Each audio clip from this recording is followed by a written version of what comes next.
but one of them ended. Angels of Death. Welcome to ABC, by the way. I forgot to do Yep, this. that's actually why I asked. Well, Welcome to yes, welcome to ABC. I ABC am episode whatever fuck. 39. That sounds like a solid number to Nick. I'm Nick. Don't know why I I am said that Brandon. third person. What do you mean? Um, Wait, you said I'm Nick. That's not third person. I said it sounds good to Nick. Oh, okay. I misheard that. I Anyways, immediately regretted saying that in third person. Brandon misheard that. Thank you. So Sasuke yes, no so Tenchi is over. it is over. I don't Finally. understand what happened. I'm gonna be real. Um, they escaped, and then Zach was like, "Yo, fuck this prison shit, dog. Let me go kidnap a girl." Well, first, There we Danny go. probably died. No, mm-mm. You refuse to Nope. believe? I don't care. Crushed by rocks, yet somehow still he will escape. He wasn't crushed by rocks. The priest saved him. The priest saved him. After shooting him with a crossbow like 5 times, the priest was like, yeah, but I'm not gonna let you get crushed. Well, I mean, it's not like the priest wanted to kill him. He had every chance to fucking kill him, and he didn't do it. Priest wanted him alive. He's still alive. Yeah, Danny's Fuck probably this still show. alive. Well, it's over, so we'll But never have to know that Danny's alive. at least I was wrong about the two other characters. They are actually dead. They're actually dead. They are dead. I was dead. really And gonna be upset if we walked outside and they were there. So was I. But they're dead. They're dead. And then We found the yeah. bodies. So I guess we should explain what happens. First, Danny and the priest have some weird conversation. I'll be honest, I was not paying attention. I didn't want to pay attention. What I basically understood was that everybody in this place was fucking insane and it had something to do with angels. That was basically all that I understood. I was just like, all right, whatever. More bullshit metaphors. Yeah. Fuck it. Just go. That's So- basically that. I was like, you're just talking about angels again. I don't want to pay attention. Just be dead. Just die. 5 minutes later, Zach and the other chick, Rachel. the one chick, Rachel, yeah, fuck, whatever. Finally get outside. The cops, the Popo show up, and they're like, "Yo, dude, unhand that girl." And then they take Rachel away. They arrest Zach. Zach. God, I cannot remember names. Yeah, they arrest Zach. Rachel wakes up. She meets with lady with the haircut from Pokemon, the James Pokemon haircut. Yep. And then she's like, "Yo, I'm gonna be talking to her because she has mental disorders and stuff. Who Yes. cares?" So the next 10 minutes, we're watching Rachel be episode 1 Rachel again. Yeah, she's catatonic shell. Well, episode 2 Rachel. She's catatonic shell Rachel. Yes. Well, no, she's more like just Rachel. Yeah. Yeah, just Yeah. episodes 2 to 15 Rachel. No, 2 to 14. Again. To 14, yes. Where she's just not doing anything. I swear I could have sworn she was about to shank a bitch. I could have sworn she was gonna like break a glass and just shank I mean, the lady. well, at the end, she may have broken some glass and shanked a bitch. No, I don't think she did. At the very least, Zach may have. I don't think that's true. Wait, because okay, the ending. Was there like stuff after the credits? Yes, there was. Oh, okay. I just immediately stopped after they okay, jumped out yeah. the window.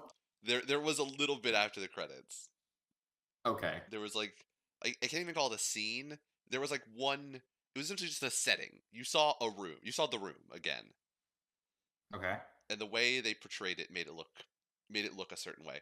So basically, to explain, Wait, hold on. So yeah, after the counseling, we still are with Rachel for a little bit, and she doesn't really say much, and the counselor doesn't really say much.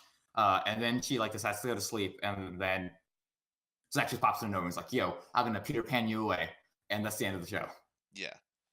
Zach basically arrives and he's like, "I've come to kill you because I said I would," and they jump out the window and presumably die or Peter Pan away. Who knows? So there's a really long, like 3-minute long credit sequence at this point.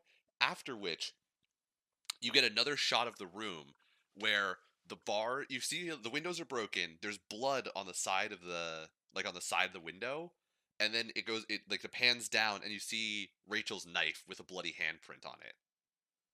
And so Okay. that's sort of the point of like did Zach actually show up, or did Rachel just hallucinate Zach showing up while she broke the bars, broke the window, and climbed out the window and killed herself? And just imagined Zach doing it. Okay. So, I don't know. It left it very up to opinion. I was kind of annoyed by that. I was like, just fucking tell me. I don't care what the ending is. Just tell me for certain what happened. I don't want this bullshit hand wavy. Maybe Zach was there. Maybe he wasn't. I don't want this anymore. The show isn't good enough to have that type of ending. Much like I wanted to see Danny actually die, I want to see somebody actually get killed by somebody else. I mean, it had like happen twice at least, you know. It's true, it did. I just wanted one of our main. I wanted Rachel to get actually killed by Zach. Is what I wanted. Well, that was Angels of Death. It was a show. It It was probably a better game. I'm willing to bet. Who the fuck knows? I didn't play it. I don't give a shit. I don't feel like playing it. 2 out of 5. I would agree. I mean, it looked nice at least, and the music was good. Yeah, The voice acting was there. it had But, great. It had good music. It had good sounds. Other than some of the voices. Well, Danny's okay. The voice acting was okay. I just didn't like the way they acted. I Yeah. guess is the best way to put it. They're just fucking annoying. Right. I hate those voices. I mean, they did the most they could. Not the voice actors, but from a plot perspective, they did the most they could with, they had a game as their source material. So, like, there was definitely some awkward moments where it stood out as like, oh yeah, this is a game. Okay, go do this quest real quick. Zach, go find this key. I'm not gonna open the key for you, or I'm not gonna open the door for you. You have to go find the key. Yeah. It's fucking stupid. Whereas they walk into the room and Zach's like, figure out all the puzzles. I'll stand here by the door and wait for you. I'm not going to contribute meaningfully at all. It's like, oh, yeah, Well, I mean, Zach can't read, so it's not like he can, Oh wait, some of those puzzles even require you to read. Yeah, most of the puzzles didn't require you to read. The first one with the grave kid, he literally makes Rachel like go down the hall by himself. He's like, I'll just stand here and wait. You go down there. There's nothing that he has to read. He's like, go down there. Go turn straight back on. He I'll wait just here. starts screaming and hitting everything. God, Yeah. That was a fucking annoying scene. It was fucking stupid, but it's also like, why didn't Zach just go with? But then you remember, oh, it's a game. It's not how this works. A good way to, I guess, hand wave around if there were torches there and you didn't want to go before fire. True. Boom. Reason. Make me a writer. Yeah, on the benefit of, before we explain it, he's going to be afraid of fire, and your audience just has to accept that. It's a character trait. I mean, he's afraid of fire for a very good reason. I mean, he is, but they haven't explained it at that point. So if you just had Zach, like, gigantic asshole who runs around with a scythe and murders people, and he's like, I can't go down that hallway. There's a torch. It might get close to me. Like, everybody would be like, what a fucking bitch. It's not until you understand, like, he got set on fire as a kid that you're like, oh, PTSD, yeah, that's a hell of a drug.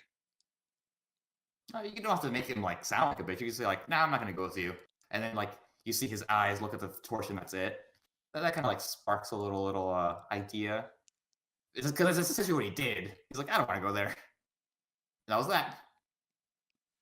Were there torches, though? I don't remember. No, it wasn't. I think she was using a flashlight.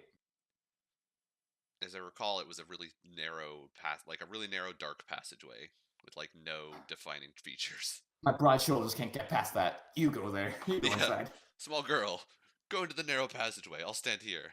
Even though, he could just make the door bigger. Or he could just turn sideways. It doesn't work like that. They have to, like, animate him turning sideways and everything. It's too much. They have to animate him turning sideways. They didn't have enough budget for that. Yeah, well, anyways, moving on. Banana fish. Banana fish. Holy shit, I fucking love this episode.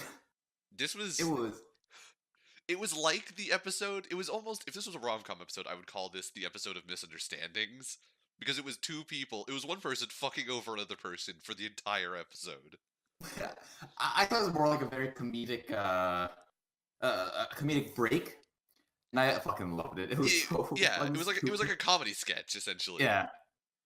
But, like, they just kept on coming, it kept on moving, it didn't miss a beat. There was, a couple of times where it took a break, but like they just kept going, and that was like what made it funnier and just so Right. entertaining to watch. I think it was also funny because it wasn't just relegated to like one area, or it wasn't doing like the Scooby Doo thing of like we just keep cycling between the same doors. It was like Yeah, they just kept going to different areas perfectly in sync to fuck with like so that Ash could get fucked with in new and exciting ways. yeah. It was that's you might want to change your wording there, but yes, it was very funny. I'm sticking with it.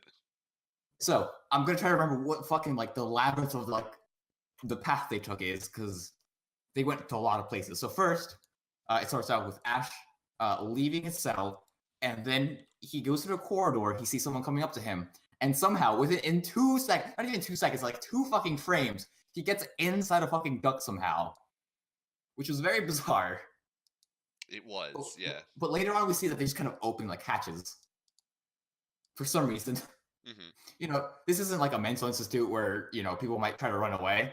You might want to fucking like lock those down, but whatever.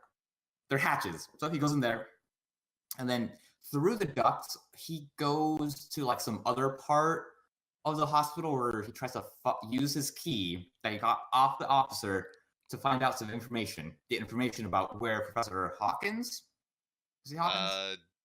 Dawson, I think. Dawson. Okay, I'm pretty sure. it's close enough to Hawkins. Where Professor Dawson is. Which, by the way, this is why if you're a villain, you don't tell a fucking main character like what the fuck you're gonna do with people. Right. Like, fucking Ash had no idea this guy was in there, and now he has like a reason to go find him. Right. Yeah. Fucking, You basically told him like, "This is how you tear down my entire organization. Look upon its Right? glory." Fucking idiot. Like a I fucking fucking douche hate this nozzle. villain. He's so stupid. I mean, they're all kind of stupid. Yeah. The show could be separated into stupid older people and the misunderstood teenagers on the street. And then fucking Ash just fixing everything. So after he finds Dawson, that is when they start breaking. No, not breaking. Sorry, they start segmenting off the sections. They actually start, using the little Indiana Jones gates things. Yeah, the security gates that like come down from the roof. Yes, they start sectioning off those so that make it easier to find them. And that's when we finally turn over to eBay and Max because they hear the alarm and that they're like, all right, let's fucking go. Let's use this commotion to find Ash. And this is where the big jumble of mess where each of them is fucking with each other in ways happens. Yep. Take it from here because I believe the first sort of, I guess, quote unquote gag that happens is when they go into the elevator. They try to go down to the 4th floor. They get down to the 2nd. They stop the elevator, and then Ash uses his fucking little scissor knife to open up. He sees that there's nothing, no place to go because they section off that hallway. So they decide to go above the elevator. Yep. And hide out there. Yeah. Take it away. So Ash ends up basically on top of the elevator carrying eBay and Max. At which point he has to try and finagle his way around the side of the elevator while basically literally carrying the professor on his back because the professor is a catatonic idiot with only the capabilities of a koala, essentially. Well, the professor's a 5-year-old who doesn't know his shapes. Right. Oh, that's right. He is a 5-year-old who doesn't know his shapes. I forgot about that scene. Just trying to put two circles together. How do they work? How do circles and triangles work? Are they the same shape? Let's find out. So he ends up in not the I forget if it's he ends up in the elevator that used to contain. Well, no, well he was in the elevator shaft, but he drops into after he like climbs around the elevator, he drops into the elevator that used to have Max and eBay, and now just has the guard corpse or the guard body that they like had to have a little like fisticuffs scuffle with inside of the elevator. At which point, what happens? What? Sorry.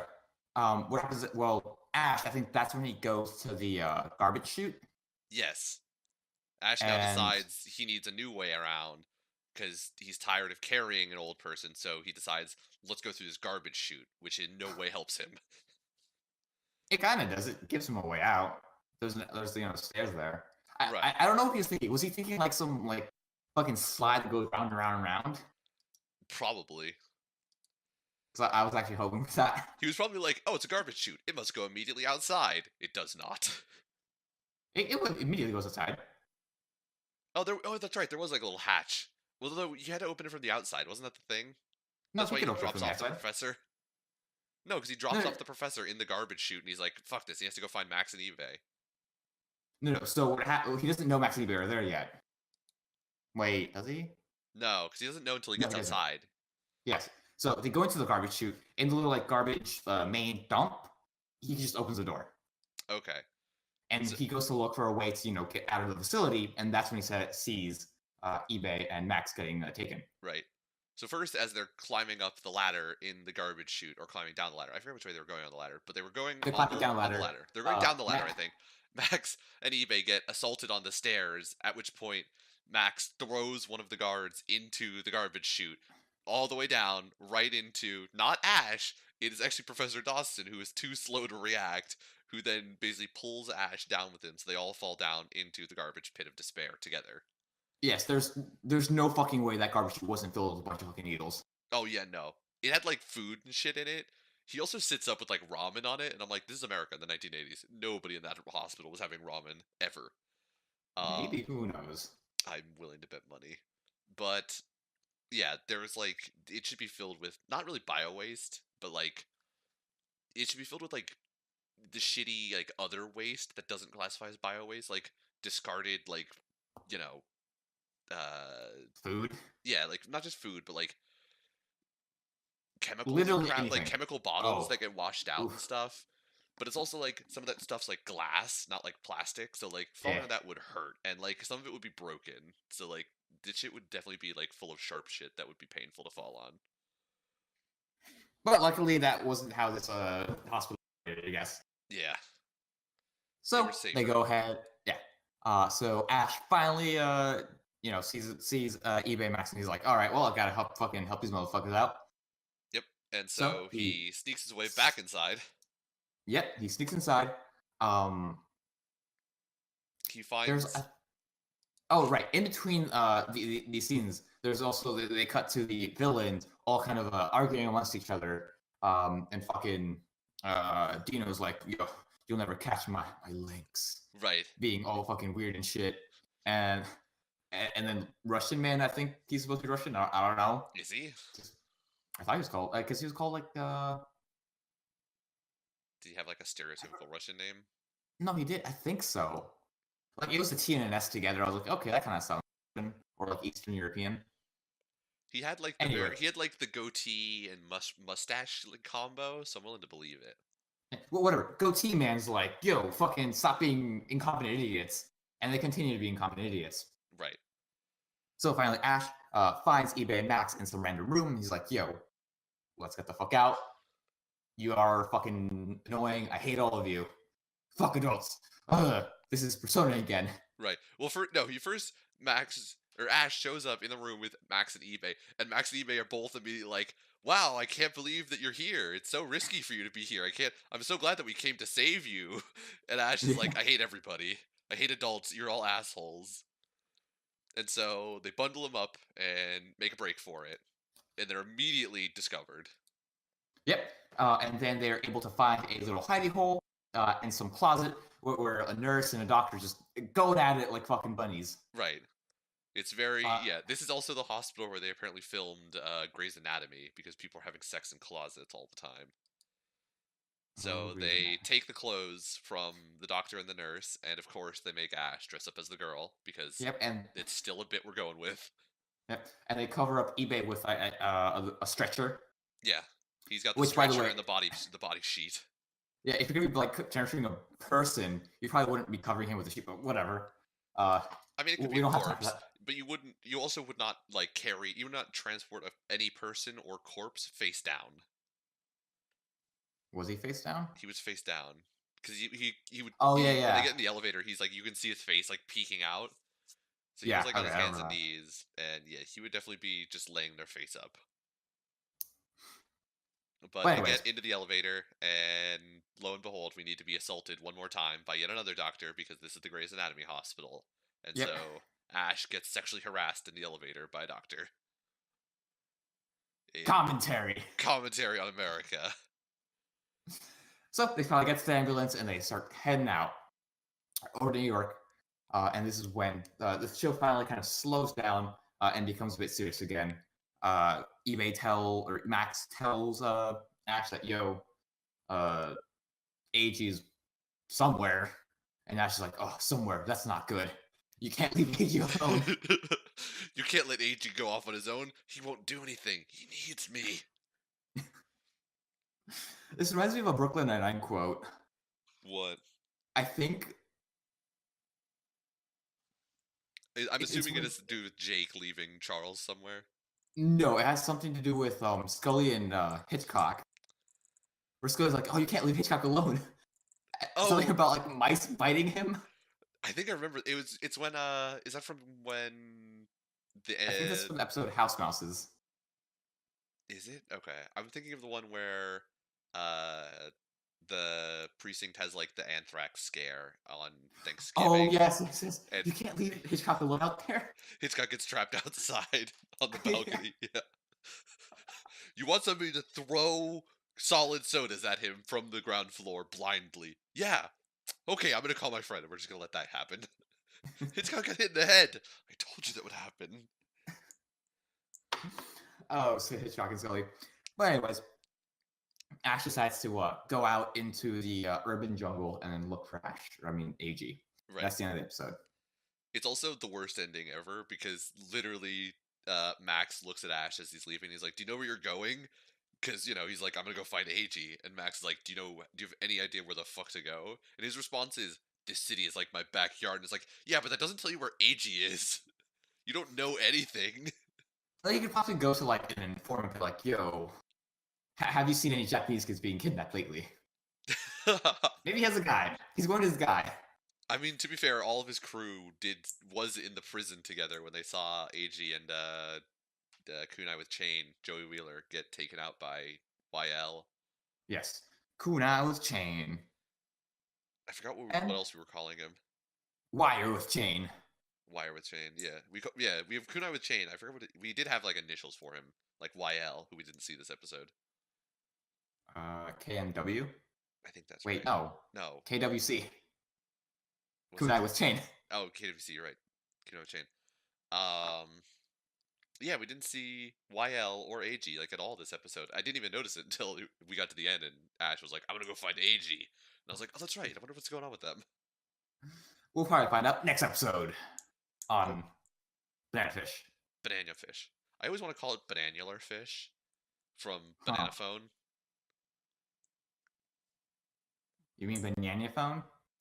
Banana Phone. Isn't no, because in the Banana Phone song they call it the Bananular Phone. Oh no, there's another anime called Nyan Nyan Nyan, which is about a cat who is also a banana. I don't know why, but that happened. Do you want to complain about the Emoto Show? Sure, let's complain about the Emoto Show. I watched it at 1.6 speed. I did just not. Just so I could get through it as fast as possible. Did it make it better? I was like drooling for shorter than I would have. Like the third episode, the last half of the third episode, I was literally just like, so it's kind of cold down here in my basement. Right. So it's kind of just wrapped in my basement or wrapped in my blanket, and my head was kind of like tilted, and like I actually felt drool just start coming out of my mouth because I was just like so fucking bored and just waiting for it to fucking end. Yeah, that's yeah. It was rough to get through a lot of, pretty much all of these episodes. The only good thing is that watching it so fast just kind of made it seem very goofy. That's what I was like, when you were like, watch it 1.5 times speed, it makes it more entertaining. I'm like, did they make them like chipmunks? Is it like watching Mickey Mouse?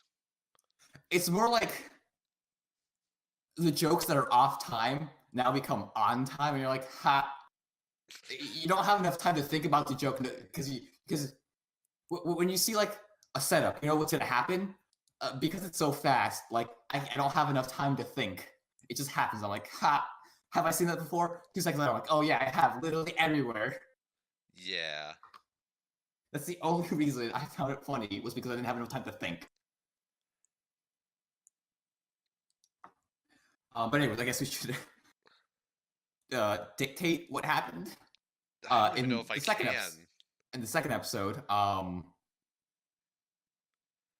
oh was god, there was stuff happens. We find out that the classmate is also a yes, yes, writer. which I'm pretty sure I called. You definitely did. You definitely called that. Um, 1 point for me. yep. I don't think Even though, one of the things you did not call, I think, is that one of us was saying somebody was saying that we were expecting the classmate to be like, you know, immediately like more of a rival. Nope, she was immediately a fan. Literally was gonna kill herself because this guy was so good. maybe I said that. I don't know. I don't remember. Somebody was I think But maybe I anyway, had convinced myself that it was gonna be more like of a rivalry, but yeah, no, she was like willing to kill herself. She was so disappointed in how bad but see how that shitty the that would writing be an was. interesting development. If she'd killed herself, No, if she was a rival.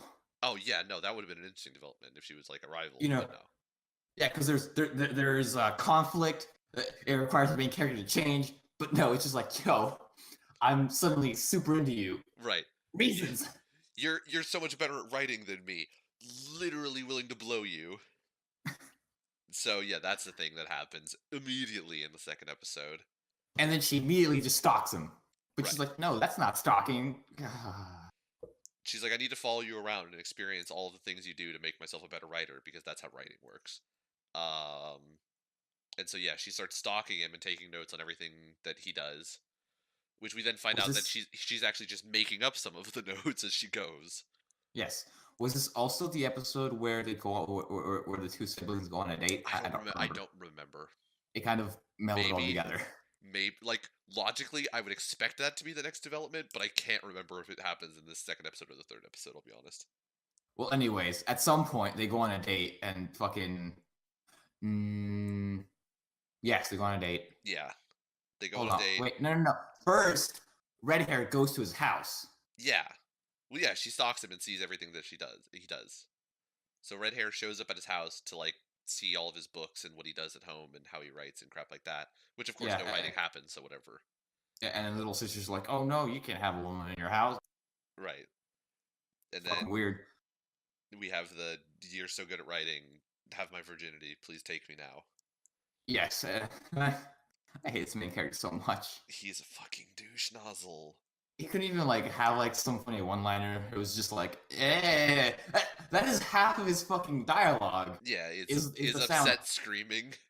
Yeah. Autistic rage. Not even autistic rage, it's more like I didn't autistic want to say awkwardness. it. You're just like, eh. Oh. He's not even that deep. He's just. God, he's I just a wish little it was bitch. that I fucking deep. hate That him. would have been comedy if it slowly got deeper. But no, it's the same, like, it just slowly gets more and more, like, high-pitched and screechy.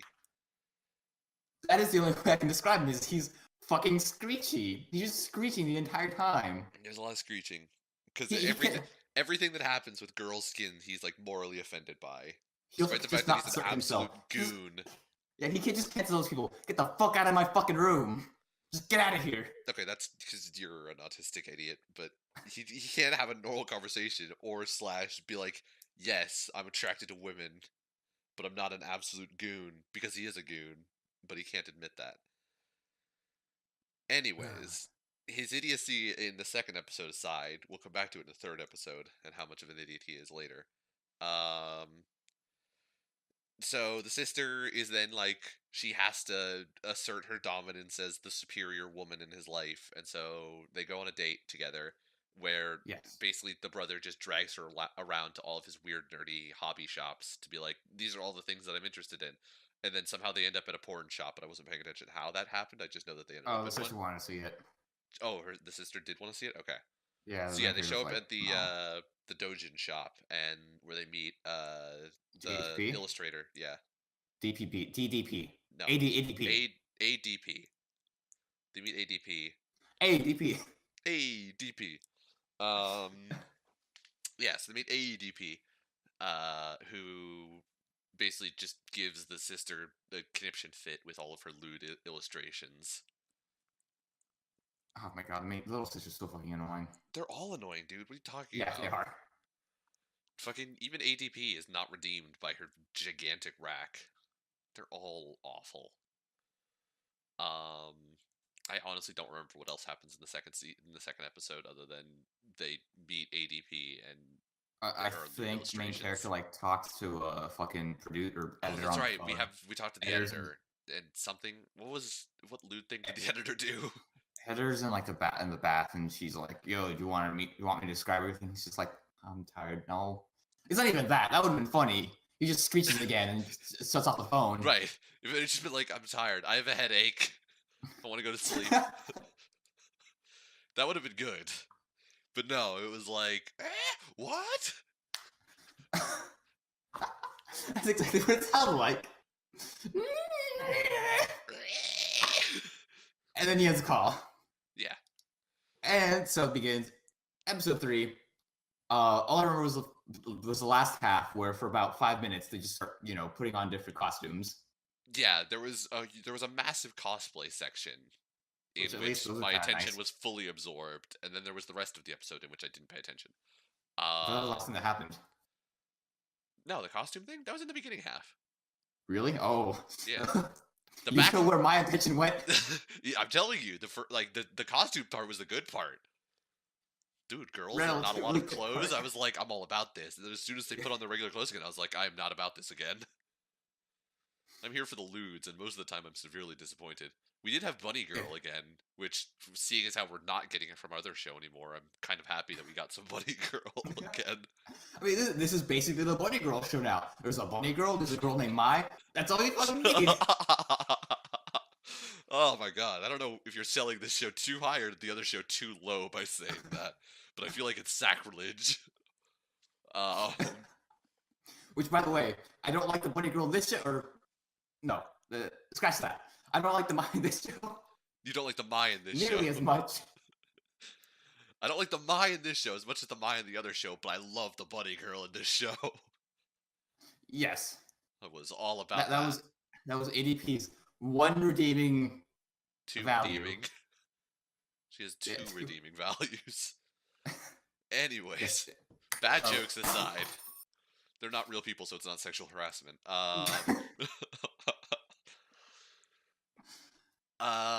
The only other This thing is I where can my- remember. Yeah, this is where my attention ends. I actually don't remember what happens in the last half. Okay. The only other thing I remember is so the entire reason they were doing it was because the sister has to introduce a second character as like a Oh my god, yes. person that Okay, exists I in her remember now. story. Yeah, They try to be serious. right. That's what happened. Yeah, so the editor ends up calling the guy, the main character, in like the middle of the night, and she's like, "Where's my manuscript? You haven't sent it in yet." And he's like, "I will get back to you after I've figured out why I haven't written it yet." And so he goes and talks to the sister, and the sister has like a fit about like, "You don't love me anymore. You don't love my books. I mean, you don't love my character." And so the brother wanders off, and he's like, "I don't understand what any of this means." And then he reads the book again, and he decides that he's actually in love with the little sister character in the book, because he's a gigantic fucking douche nozzle and cannot read between the lines of what this book is saying. This is the point where my hatred for him was like, completed. I now 100% hate this kid. He is an asshat. Because he goes back to his little sister and he's like, "I love the little sister character in your book." And she's like, "You love me?" And he's like, "No, the little sister character." That was really funny though. It was the best part, and at the same time I'm like, you are an asshole. Yeah. Like, it's so obviously a read between the lines situation that you're like purposefully not understanding. It's not even like he's like, it would be more comedy if he was like, "I love the little sister," and she's like, "Oh, you love me?" He's like, "No, I think of you as my No. sister, but your character No. I'm in love with." That would be He's like, comedy. "No, fuck you." Like, screw you. I like the little sister, not you. Right. He's like, no, your character. You're okay.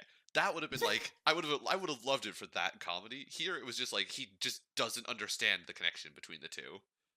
Like, he legitimately just thinks the sister misheard him. And I'm like, you are an idiot. I fucking hate you, dude. So, she finally decides to write the manuscript and kisses him, I think. Yeah, they This do is the- something. I was really hoping here, yet again, comedy that I wish they had done instead. When she not wakes up, turns away from her manuscript and sees him sleeping there, and she says something like, "I can't let any other person see him looking this vulnerable," and she crouched down in front of him. I was really expecting her to draw on his face with Sharpie to make him look more ugly so other people would hate him. That was the joke I was expecting, and I'm so sad they didn't go for it. That requires thought. It would have been so good though. Just like have her lean in, like you basically do the misdirect. Is like, oh, she's going in for the kiss, and then you just see her lean back and cap the Sharpie, and he just looks hideous, and she's like, good. Now everybody else will hate him. Once again, that would require a fun character, not fucking little sister character number 50 million. Right. Not fucking weird ass fantasy number 160,000. Right. My sister basically sexually assaults me in my sleep. Fuck this show. Fuck this show. We can keep watching it. I don't wanna. It's not entertaining enough in a make fun of it way, I feel like. Okay, understood. Not watching it again. I'm deleting off my hard drive. Fuck this. It's so awful. Like, it was one of those things where I was hoping it was going to be more like Eromanga Sensei in that, like, it looks good. Also, this show looks so bad. This look is like garbage on. It's on on the fire. screen. It's garbage on fire. It's physically painful to look at. Nobody's face looks right. Yeah, that's the thing. None of his face looks right, and none of the faces ever change. Their mouth only moves. Oh my Like, god! they have Some the of same them- expression the there are entire time. sometimes if they zoom out, and so the character has to be like slightly in the area that you would call like the background. Their mouth looks so fucking bad when it moves. Yeah. It's like somebody took like a red piece of paper and just made it like slightly bigger and slightly smaller on your screen, and I'm just like, why are you doing this? It looks so bad. No, that's exactly what happened. Like, they drew the actual frame. They zoomed into what they were like, what was zoomed in in the shot. They animated it out, and then they zoomed out for the rest of the shot. It wasn't actually drawn to fit the aspect ratio. It was just zoomed in and blurred. Yeah, But It was- a bunch of anime does that. it was awful. I mean, a bunch of anime does not look this bad. That's true. This is But- especially bad. Yes. Yeah, this is just really bad. It's just bad, and it's not like Although it's not- the costumes did look half nice. Half the really nice. costumes. Yeah, their budget went to what they knew people would be interested in. The problem was there's not enough of it to keep my attention, and the rest of the show isn't like trashy enough to make fun of entertainingly for whatever 9 more weeks. Yes. So ultimately, At least I hope so. while the 2 times we've talked about it, there have been some good stuff to complain about. 9 weeks of this, I will want to blow my brains out. It's not worth it. I kind of already did halfway through that fucking third episode. Yeah, it was I rough. completely Going tuned through out. the 3rd episode, it was rough, and I'm like, we should not let this happen. This should be the first one we nix. I think Alex is gonna keep watching it. Probably. I don't know. Alex can keep He watching. really if he likes wants. ADP. I'm not surprised. I mean, I know that he Oh, likes no. ADP outside of the character. That's not surprising to me. That's right up his alley. So yeah, on to the something show. less bad. We can pick uh, any show, and it will be less bad than that. Yes, any of them. Goblin Slayer. We finally had dungeon crawling part. Yep. Oh shit! Fix it. Broke this. Fuck! I broke my nail clipper. Yeah, finally got to see dungeon crawling part. Yeah, Okay. so we actually entered. Well, first we had to drench ourselves in goblin blood, and Well, no, not all of them. Only the women. only the women and the elves, who is also a woman. So whatever, double dipping, Yeah. more for her. So they had to get covered in goblin blood, which led to my favorite scene of poor High Elf Archer with her like disbelieving face as Goblin Slayer just slowly gets closer to her in the background. That was a very fun and goofy scene. I liked it. It was, yeah. I especially like the priestess's face. She's like, "Yeah, this happens." You'll every get day," used to it. which has now been memed to death. Right. An hour, an Literally- hour after that episode came out. An hour, They fucking please. killed it. It was like 5 minutes. People were making Yeah. memes and shit. Oh, they killed. Yeah, they killed it after an hour. They started like 5 minutes after it ended. So yeah, we go into the dungeon, and they like talk roughly about like why it exists and like what it was for, but I didn't remember any of it because it's not very relevant. It's just a fortress that people built. Yeah, it's a They fortress and used it at it's some something to point. do Now with like worshiping the gods, I think, or something. no, it was during a god war or something. Okay, it has something to do with the Or gods. I during, remember that. yeah, but it's not that they built it. It's not a shrine. It's like an actual fortress that they built during the War of the Gods. Okay. At least that's what I remember. And they do the walking around. Ranger looks for traps. Although there aren't any traps. I think that was the what happened. No, there was like They talk about some. traps a little bit. Well, Ranger finds an alarm on the ground, Oh, which okay, that's what it was. Goblin Slayer is surprised about because he hasn't seen any signs that there's a higher level leader goblin, and Like a so shaman. yeah, like a shaman or a hobgoblin, or not a hobgoblin, a Yeah, goblin king. hobgoblins aren't like upper class. They're not upper class. No, They're just stronger they're just goblins. They're stronger not. goblins, Yeah, but they have heroes and kings, which we haven't seen or he hasn't really talked about a lot. But yeah, you mentioned them earlier. he mentioned them once. We'll probably see both of them at some point in the future.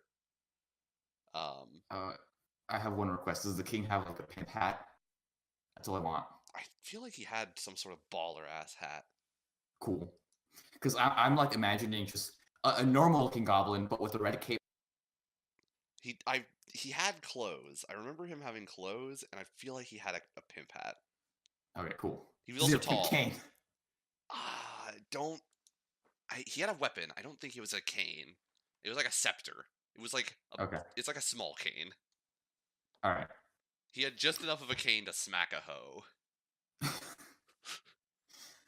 Well, anyways, The real question is, did he have baby powder to pour in his hand?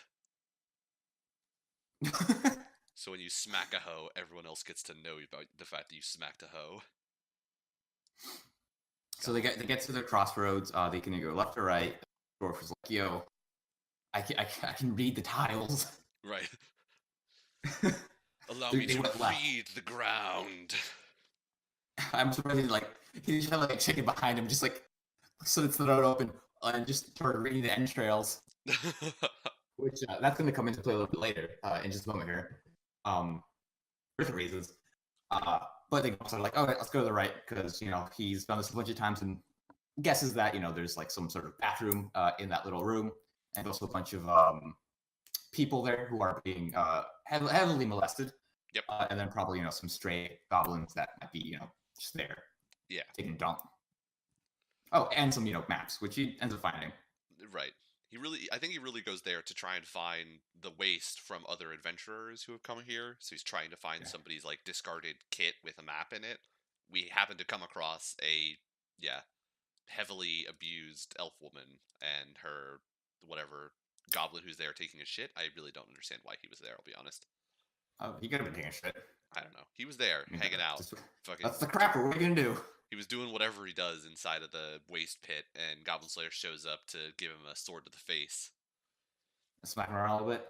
And then this is where we see Lizard Bro's ability, which I think it's more of a summoner. He's not really a necromancer. Yeah. I didn't know how to describe it very well, but yeah. Summoner. Summoner works. I'll Because accept he summoner. uses dragon teeth to summon a dragon skeleton warrior to haul the elf woman off to safety. Yep. And this actually comes from a story about Ares, I believe, killing a giant serpent, and he gives the teeth to, I want to say, Odysseus, and he tells him to plant these teeth because they'll become soldiers overnight. He plants these teeth in the ground, and they become soldiers, and then he gets an army. Huh. Yeah. I did not remember that story. Yeah, let me see if let me fact check real quick. All right, you fact check. But yeah, so they send off the elf woman back to the elf forest with a note that probably says, "Yo, come help, please come help." And then what'd you find? So it's actually Cadmus and Jason both use the dragon teeth. Okay. Once again, it was Cadmus kills the dragon. And then he gives the teeth to Jason, and Jason uses those teeth to get his army when he's off doing his adventure. Okay. This is another similar story with ants. where these ants become the legendary Myrmidons that Achilles uses during the Troy fight. Okay. Yep, that's how he gets his merry posse of men. Interesting. Yep, learned that from Ancient Aliens. They immediately follow this fun and interesting fact of like actual story by saying the ants are actually aliens and that fucking I fucking love that shit. It's so stupid. Anyway, back to Goblin Slayer. All right, back to Goblin Slayer. Ancient Aliens taking your, I was gonna say beloved childhood myths, but I mean nobody was alive in those times. Taking your favorite myths and turning them into weird bullshit alien stories. Anyways, Yep.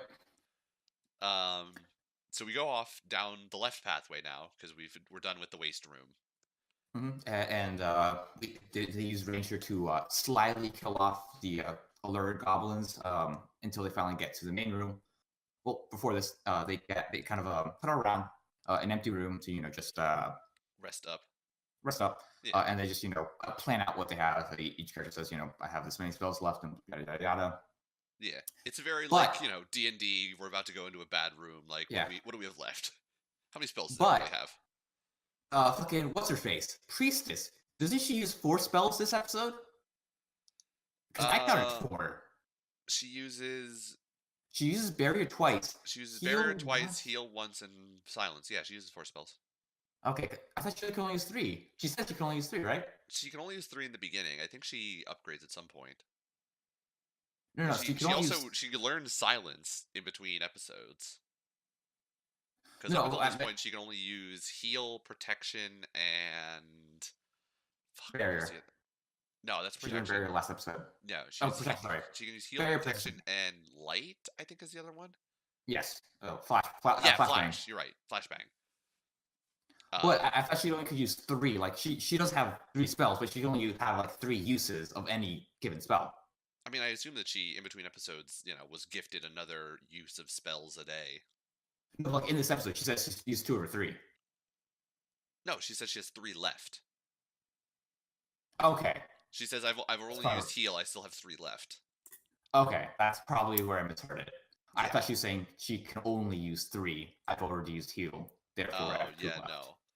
I think she says I only have 3 left. I've already all used right. heal. Well, anyways, she uses silence, and the dwarf uses stupor to kind of drape it all over the goblins so they stay quiet. And then they just start slipping concentrates. Yeah. So because they want to make sure that anyone who's like still awake can't say anything while everybody falls deeper asleep while the massacre squad goes down there and engages in goblin massacre. At which point, we have Elf who's going a little bit crazy, it seems, after having seen her, another elf being abused by the goblins. It seems like, they're supposed to be like silver tier adventurers, but it also seems like the high elf doesn't have a lot of experience with goblins, and so this seems to be like her first experience with like how fucked up goblins can be. I don't know, she sounds like usual. I feel like she would have heard stories. Yeah, that's the thing. Like, I don't know how like widespread the whole story of like goblins. They'll fucking eat your flesh and rape your women. Like, I don't know how widespread the stories about them are. Is the thing. Maybe she never. I don't know. Whatever. Who cares? But yeah, it's one thing. She's going a little bit crazy. She just hates goblins. She now she's becoming Goblin Slayer 0.2 or 2.0. 2.0. And so she learns the ways of taking their weapons and killing them with it. And then, our ogre shows up, leader of the goblins in this area. And so, he kind of immediately just fucks over everybody with the fireball that takes 2 protection spells to block, which zeroes out Priestess. And then he just fucking... Back to mythology, well, not really back to mythology. The spell was actually Latin, and Diocta means it is a passive to throw. Okay, that's what it is. I knew it was Latin. I couldn't remember what it meant.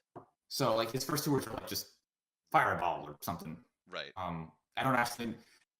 Crescent is an adjective, kind of an adjective. I'm trying to remember. It definitely has. I remember UNT as like a.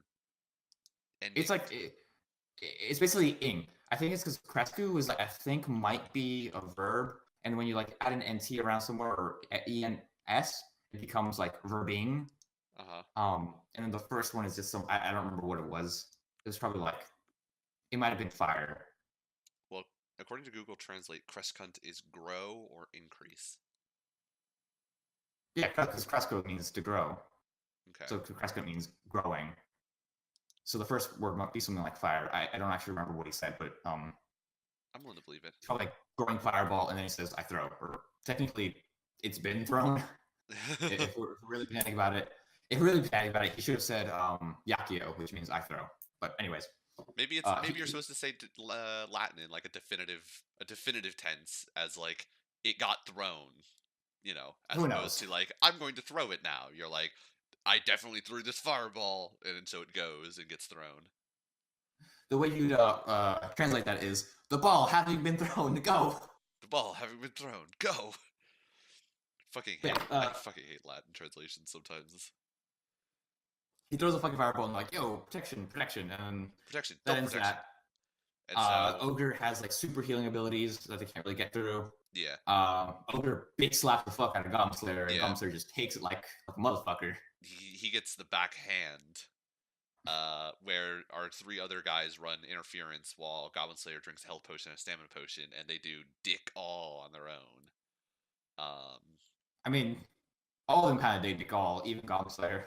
He did do dick all right up until he whips out the fucking... As soon as the base comes back in, and he whips out the scroll, and you know shit's going down.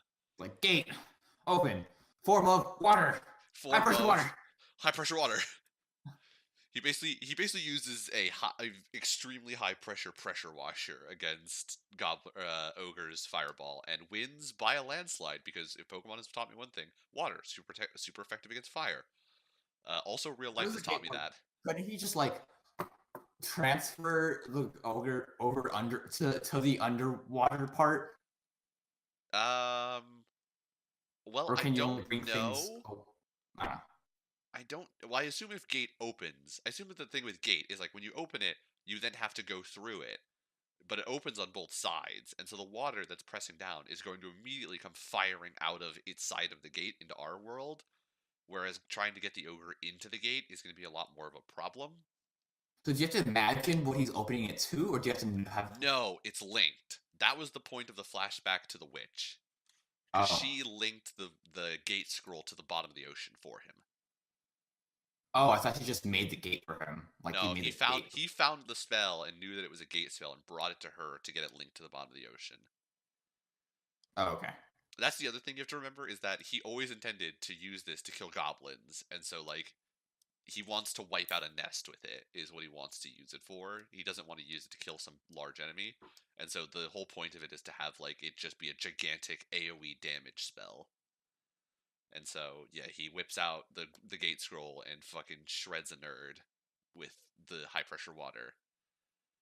And then in a final insult to Ogre before killing him, he tells him that goblins are way more of a nuisance than Ogre would ever be. Which is a solid insult, I gotta say. And then Ogre dies. And then Ogre gets killed. And then, yeah. Well, no, they have a little cart ride. Yeah, we go outside and promptly ignore some elves. Yep, and then Elf Ranger's like, I don't like this guy. Biggest lie ever told. Biggest lie ever told. And scene. And scene. I'm pretty sure that was well, the last thing, there was like an after credits moment, and all it is like a point of view of Goblin Slayer coming back to the farm, and you see Farm Girl, and she's like, "Welcome home," and that's it. Oh, I'm glad I missed that. I hate Farm Girl's voice. But I like Farm Girl's body. Just put it on mute. That's all I do. As soon as we go back to the farm, I just turn the volume off, and I'm just going to enjoy the scenery. But yeah. And scene. And episode. Zombieland Saga. I wasn't ready. I really thought it was a joke, and it happened again. What? Well, what happened again? The CG.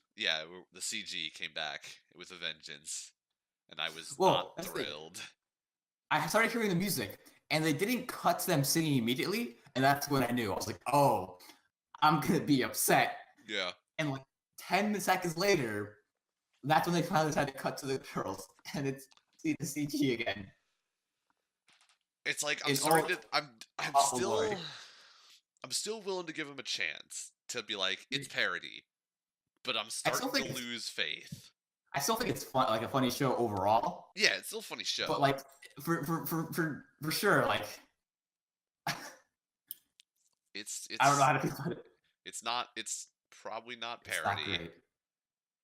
The Well, the sometimes it can CG still is be. definitely not great. Yeah, some parts can still be parody though, without the CG being not parody. Right. But anyways, in this episode, we have some more commentary about idol shows or idols in general, where the producer's like, "Ah, you're a bunch of zombies. I can over." I What can do you overwork want?" you all because you'll never die. That was kind of fucking dark. That was yeah. But he yells some more at all these bitches, and he's like, "All right, you gotta keep on practicing. But fuck that shit, because tomorrow you have to perform again." Yep. You're going to perform immediately in this hot spring.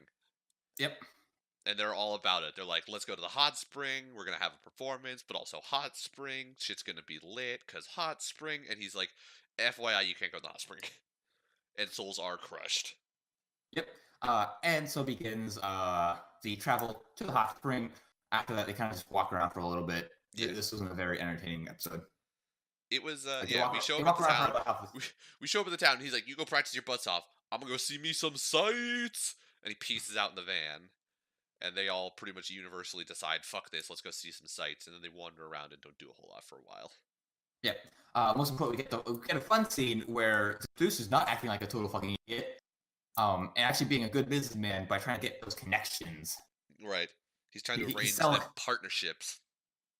Yeah, he's selling out to Sanship D. Yeah. Is he? No, Sanship Z. Saga. It definitely had Saga in the name. Saga Snip? Saga Snip? Sagan Snip. It was something like that. Anyways, Icy Hot. Yeah. Icy Hot They sell combined with Icy Hot. cocaine powder. Apparently. Yep. Because shit got you, like, fucking pumped.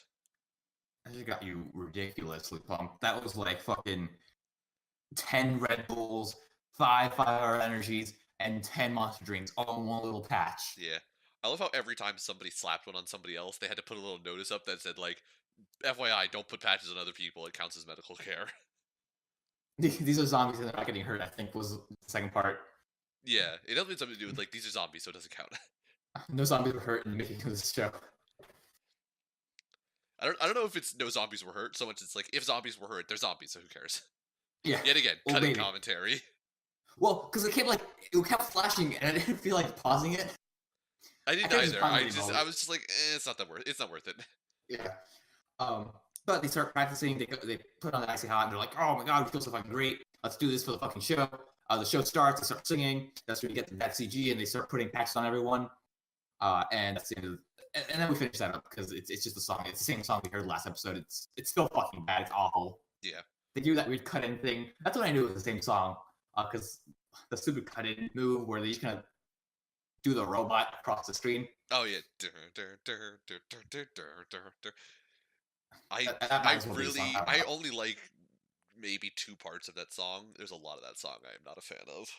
I don't remember the song. I hated it. It is rough. I just remember the cut in, and I'm just like, why is this a part? Why do they have to do it in English? Anything where they speak English, I just kind of hate it.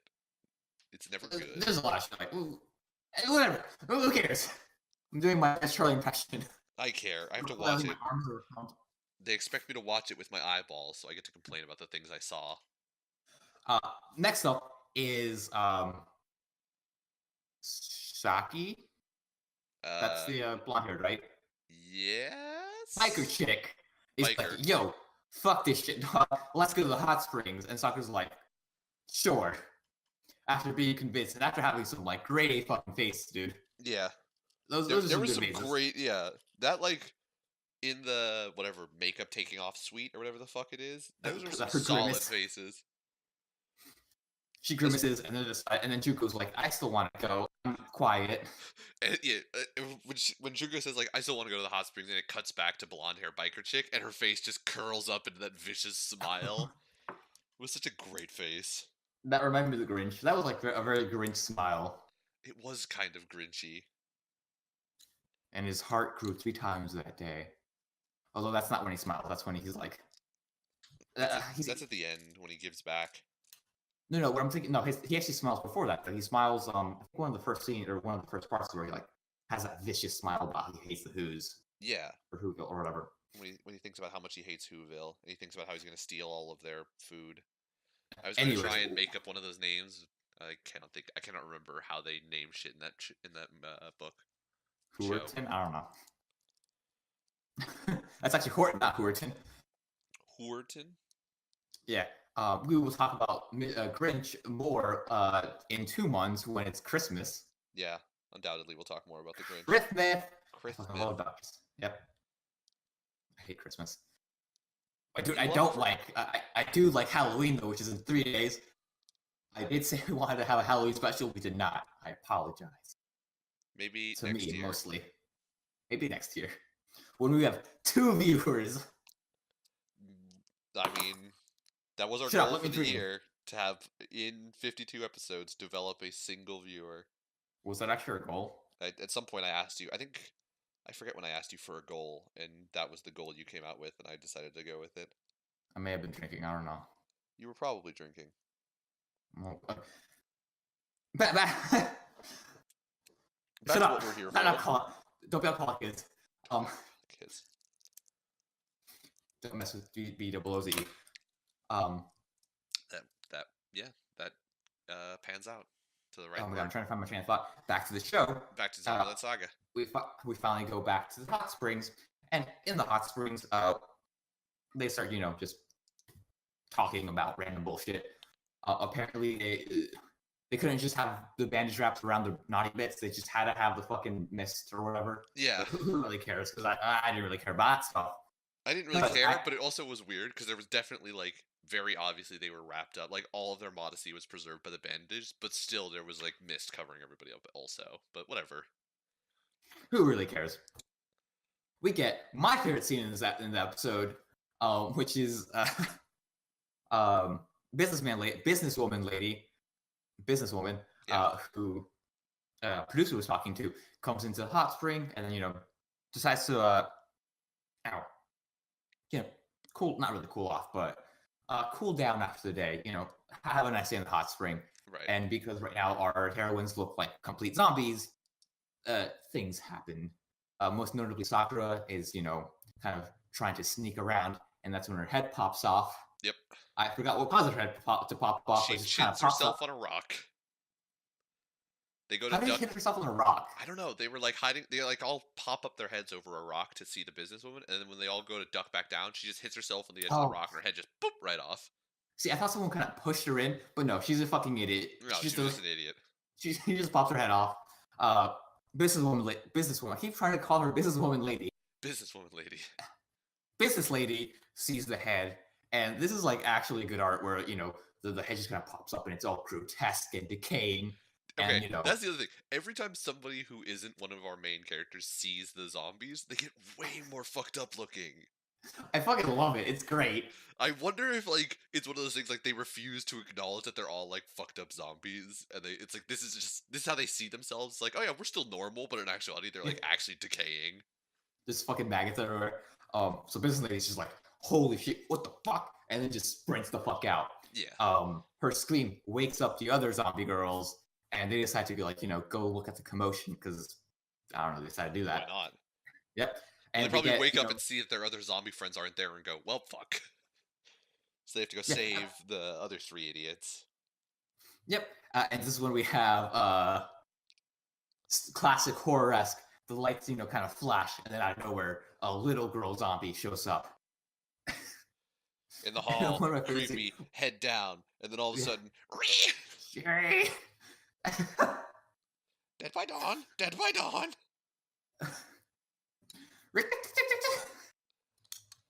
Yeah, her head, Lily's head just snaps up, and it's just all, fucked up eyes.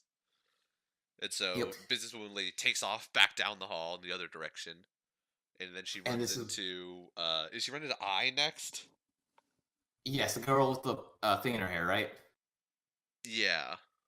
She runs into 2 of them, I and someone else, I thought. she runs into after she runs into Courtesan, whose name I can't remember. Yes. Whatever. Courtesan. Oh yeah, together she runs into Lily, and then Yamada Tai, legendary Yamada Tai, drops down from the ceiling. Oh, and then does the Exorcist crawl? And then does the Exorcist crawl a little bit? Well, she does the Exorcist stand back up. I don't think she crawls. I thought she did. Well, yeah. She bridges herself back up. I don't think she moves. Oh, okay. She goes into the Exorcist crawl. And then she runs back and hits Courtesan Lady, and then Courtesan Lady's like, well, my favorite part of that is yet again, everyone who runs into Ai screams, and then Ai screams back. Because she runs into Ai and just starts like screaming, and Ai immediately freaks out and screams too. I like the consistency. I appreciate the consistency of Ai. It's very easily scared. And then that's when she runs into Courtesan. Passes out.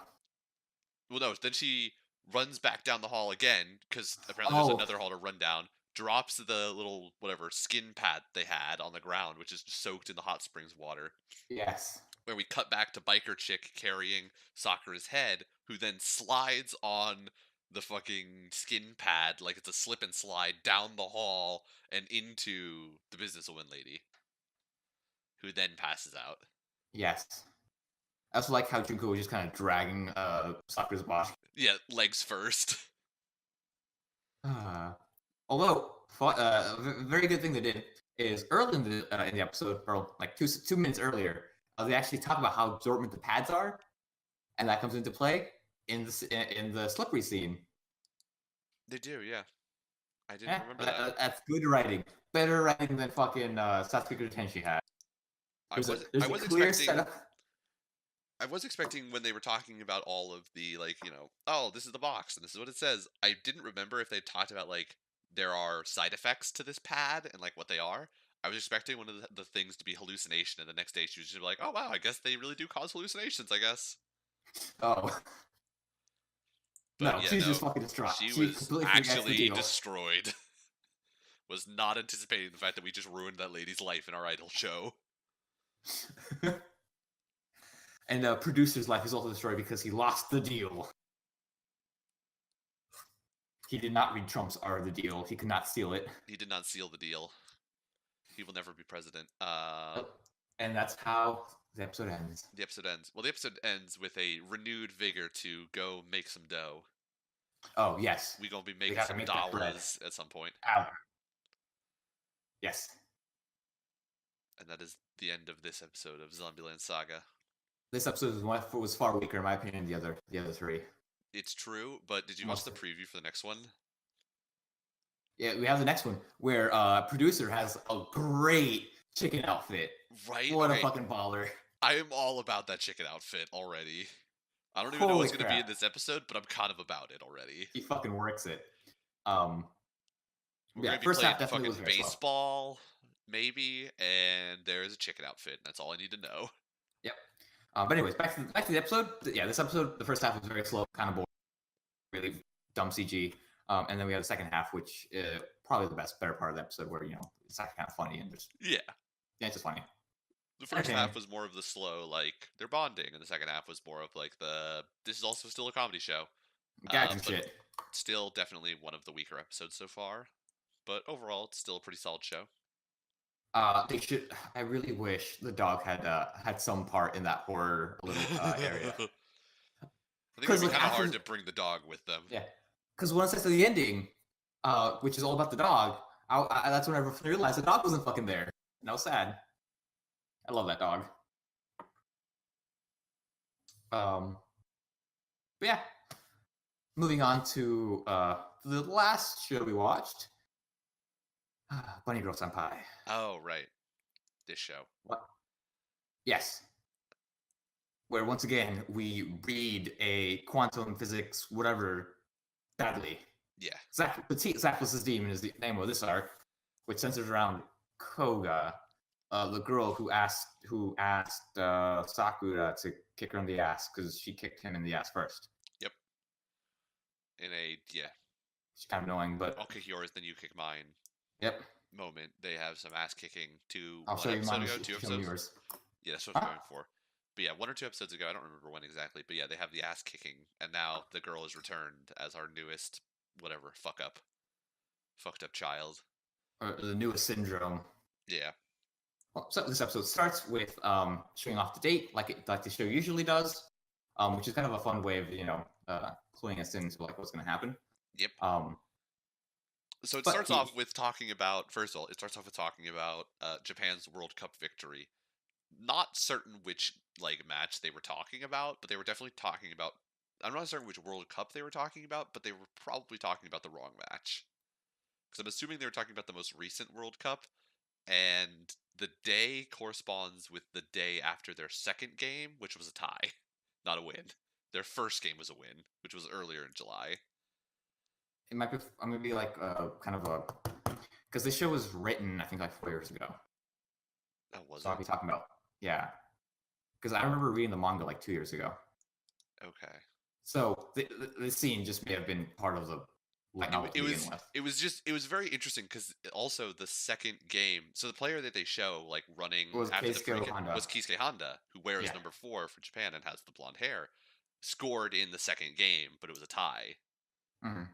and so it's like there's a lot of coincidences here, which is interesting. But I'm not gonna. I don't know what they were going for. Come on, just let them believe that they won a game. We won. I mean, they did win a game. They won the first game. They just decided to give themselves a second victory, even though it was a tie. Oh, Japan. Yes. Fucking Go selling Japan. yourself high on all sports ever. Our national So- teams are good, we swear. So they watch that. They move forward, and we have the train scene where. Do we have the train scene? Yes, we do. Oh my god, I'm starting to get confused over what scenes we see. Yeah. He says hi to his friends Kunimi and Miss Exposition. I actually don't remember his name. Yeah, her They name. keep calling her Miss Exposition. That's fair. And here we actually see a like kind of another allusion or foreshadowing into like her trouble, where she's kind of somewhat apprehensive to say hi Distracted? to. Yeah, huh? She's like distracted from a lot of the conversation. Yeah, because I feel like she's like trying to hide the fact that she likes Kunimi, which we learn in the same episode. Yeah. I don't know Um, if. Well, she's definitely trying to hide it, but I wouldn't say that she's like avoiding him so much as it just seems like she's Yeah. just caught up in her own, like, but definitely something is happening with her. yeah. It Which, becomes by the so way, she obvious probably- that 3 men noticed it. The main character and then Brennan and I. Yeah. That's when you know that something is wrong, when guys are like, clearly you're having a hard time. There's an issue here. Too bad I only understand this when I see it like written in a Yep. But anyways, my inability to read emotions aside. You seem to be sighing a lot more than usual. You must be tired. You're crying. You'll get over it. Anyways.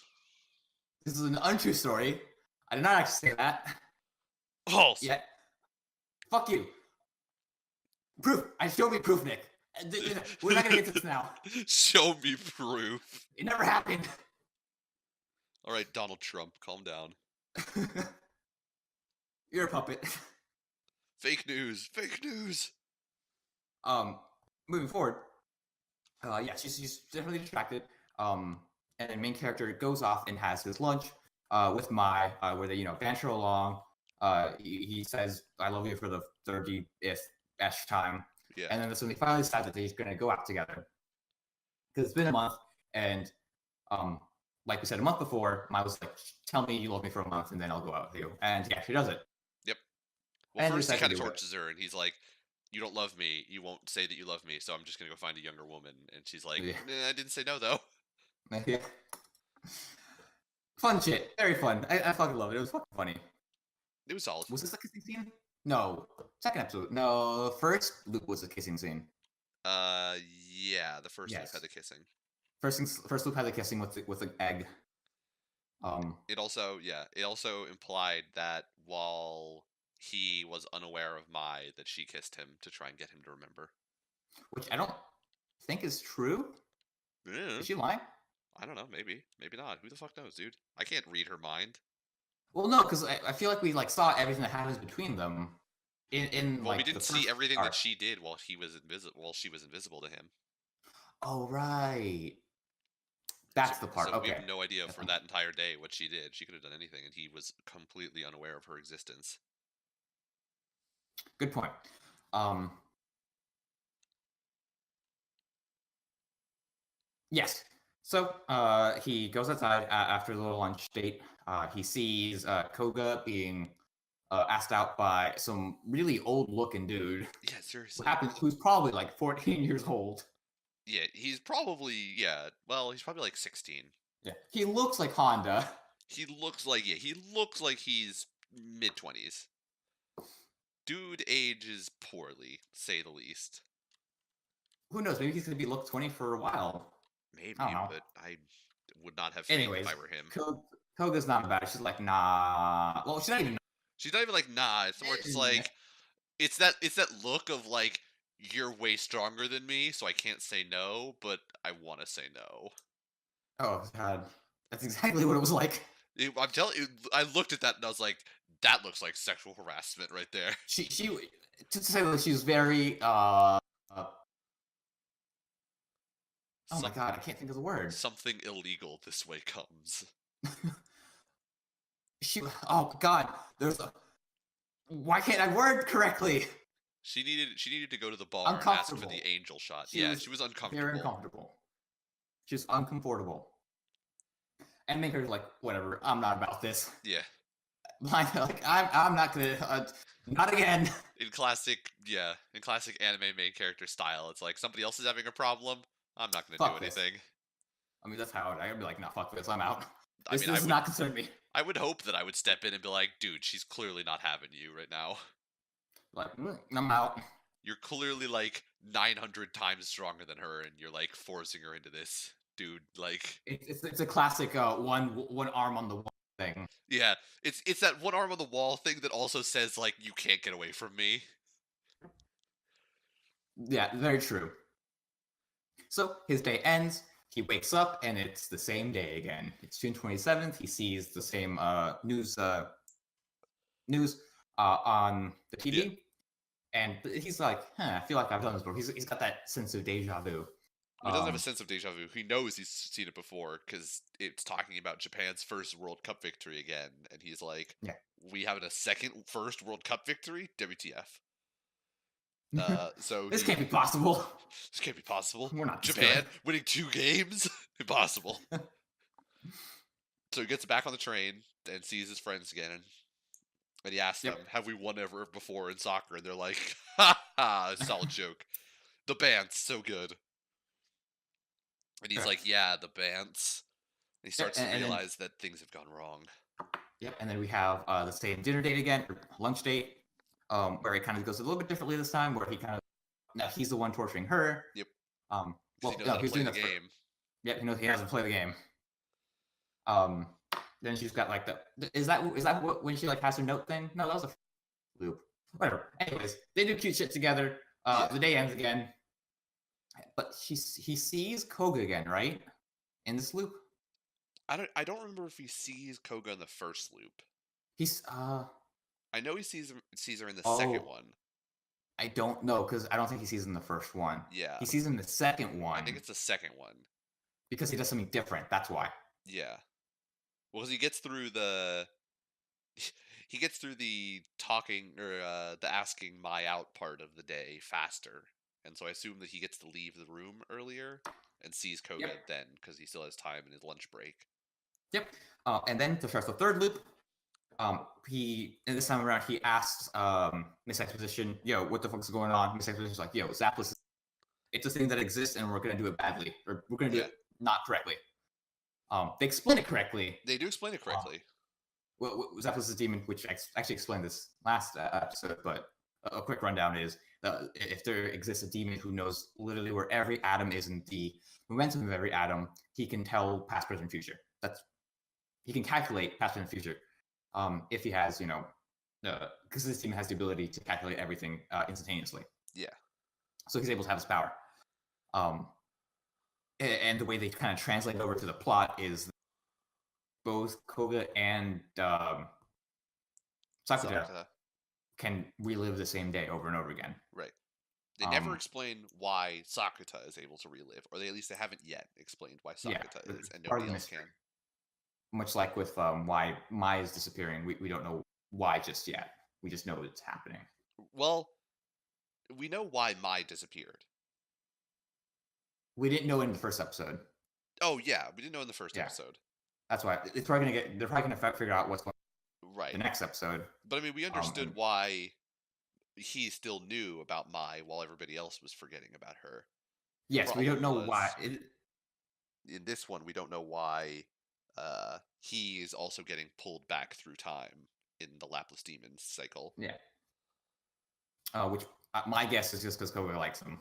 I'm thinking it's probably because That's- Koga likes him too. Yeah, and then in this third loop, he was a bit earlier, I believe, or I can't really tell if it goes earlier or not. I think it's but earlier. He into- shows up earlier. He goes into the room where he's gonna have that lunch date because we don't see him enter the Well, room. yeah, I at the lunch guess date. he may not have been early. She may just have showed up. Yeah, because she's the only one that changes throughout the loops. Yeah. So he sees her and he's like, "Oh my god, we have to hide." Even though like she's the only one that has to hide. He Right, can yeah. He would stand just up be on the room. standing there in the room and be like, and the other dude would walk in and be like, "Is there a girl here?" And he'd be like, "Nah, fam, just me and my other girl who's gonna show up for lunch. So GTFO. Yeah, get the fuck out of here.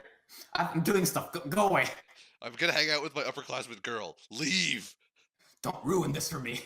Don't fuck this up. This is all that I have."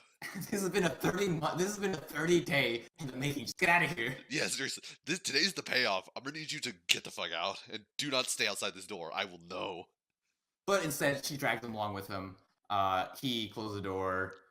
She, I guess, moves around. I forgot what she does, but they fall. They have the classic she straddles him position. Yeah. He shows up and he's like, "Oh, so this is how you are," and he just leaves. Yeah.